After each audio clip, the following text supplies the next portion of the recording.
천년이 넘는 세월을 온몸으로 버텨낸 절이 있습니다. 오늘 우리는 이 특별한 곳의 이야기를 따라가 보면서 파괴와 부활의 진짜 의미가 무엇인지 한번 깊이 들여다보려고 합니다. 자, 이 질문에 대한 답을 찾아서 경기도 양평의 깊은 산속으로 떠나볼까요? 그곳에 자리한 용문사는요, 흔히 살아있는 박물관이라고 불립니다. 단순한 절이 아니라 그 자체가 바로 회복 탄력성이라는 거대한 증거이기 때문이죠. 우리의 여정은요, 어떤 건물에서 시작하지 않습니다. 그보다 훨씬 더 오래된 역사의 살아있는 증인, 바로 이 나무에서 시작됩니다. 무려 1100년입니다. 용문사 마당에 서 있는 이 거대한 은행나무의 나이가요. 높이가 42m라고 하니까 아파트 한 15층 높이쯤 되겠네요. 상상이 가시나요? 이 나무는 수많은 왕조가 흥하고 망하는 걸 바로 그 자리에서 묵묵히 다 지켜본 셈입니다. 근데 참 재미있는 게 이 나무를 둘러싼 전설과 과학적 사실이 좀 달라요. 전설은 나라 잃은 왕자가 슬픔에 잠겨 심었다고 하는데 과학적으로 따져보니 실제로는 고려시대에 심어졌을 가능성이 높다는 거죠. 바로 이 지경입니다. 우리가 자연물에 어떻게 민족의 정체성과 역사를 부여하고 그걸 상징으로 만들어내는지를 엿볼 수 있는 부분이죠. 자, 이제 나무의 그늘에서 나와서 사찰 다채 이야기로 한번 들어가 보죠. 이곳은 왕들의 극진한 사랑을 받은 곳이지만 동시에 모든 것이 잿더미가 되는 끔찍한 비극을 여러 번 겪어야만 했습니다.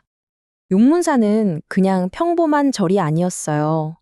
풍수지리적으로 나라의 약한 기운을 보완하고 지켜주는 일종의 영적인 수호자, 바로 비보사찰이었거든요. 그러니까 세종대왕 같은 위대한 왕들이 이곳을 그렇게나 아끼고 지원했던 겁니다. 이 연표를 보시면 용문사의 기구원 역사가 한눈에 들어옵니다. 1907년 의병항쟁 때 불에 타서 거의 모든 게 사라졌고 1950년 한국전쟁 때 또다시 불탔습니다. 하지만 보세요. 그 잿더미 속에서도 복원은 시작됐고 결국 지금의 모습으로 다시 태어났습니다. 정말 불사조 같은 역사 아닌가요? 하지만 그 무서운 불길도 모든 걸 삼키지는 못했습니다. 네, 나무로 지은 건물들은 속절없이 타서 사라졌지만 불에도 녹지 않는 돌과 금속으로 만든 아주 귀한 보물들은 그 참혹한 시간을 견뎌냈습니다. 자, 그럼 이제 그 맹렬한 불길을 뚫고 살아남아 이 사찰의 영혼을 고스란히 간직하고 있는 보물들을 직접 만나보시죠. 살아남은 보물들 중에서 특히 이 두 점이 정말 중요한데요. 왜냐하면 화려했던 고려 왕조가 저물고 절제미를 강조한 조선 왕조가 시작되는 그 거대한 예술사적 전환기를 아주 생생하게 보여주기 때문입니다. 먼저 정지국사 부도와 비입니다. 이건 돌로 만들었으니까 당연히 불길 속에서도 살아남을 수 있었겠죠. 자세히 보시면 고려시대의 화려함과는 뭔가 좀 다릅니다. 훨씬 절제되고 단순해졌죠. 이게 바로 새로운 조선시대의 미학이 시작되었다는 신호탄 같은 겁니다. 그리고 이 금동관은 보살 좌상 좀 보세요. 정말 아름답죠? 왕조는 서서히 기우러가고 있었지만 수도 개성의 장인들은 이렇게나 우아하고 화려한 걸작을 만들어냈습니다. 시대의 끝자락에서도 예술원만큼은 활활 타오르고 있었던 거죠. 차찰의 이야기는 여기서 끝나지 않습니다. 담장을 넘어 이 절을 어머니처럼 품고 있는 웅장한 산으로 이야기가 이어지거든요. 용문산을 품은 이 용문산은요, 말하자면 두 개의 얼굴을 가졌습니다.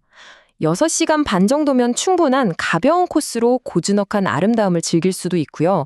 아니면 14시간 이상이 걸리는 아주 험준한 전문가 코스에 도전할 수도 있죠. 자연의 부드러움과 거친 힘을 동시에 보여주는 그런 곳입니다. 자, 이렇게 역사와 자연으로 마음을 가득 채웠다면 이제 뭘 해야 할까요? 맞습니다. 이 땅이 내어주는 맛있는 음식으로 오감을 만족시킬 차례입니다. 이 지역의 대표 음식은 뭐니 뭐니 해도 바로 산채정식입니다. 이름 그대로 산의 맛을 통째로 담은 밥상이죠. 우리가 방금 이야기했던 바로 그 산에서 직접 캔 신선한 나물들로 한 상 가득 차려내니 그 향과 맛이 정말 일품입니다. 주변에 맛집도 참 많아요. 45년 동안 직접 담근 장으로 맛을 내는 전통 깊은 산차 정식집도 있고요. 5가지 과일로 만든 특별한 양념으로 맛을 내는 돼지갈비 맛집도 있습니다. 이 지역의 미식 경험 또한 아주 풍성하죠. 결국 용문사라는 곳은 그냥 휙 들러보고 가는 관광지가 아닌 겁니다. 1000년 넘은 나무와 불굴의 역사, 그리고 장엄한 자연이 함께 어우러져 숨쉬는 말 그대로 살아있는 박물관인 셈이죠.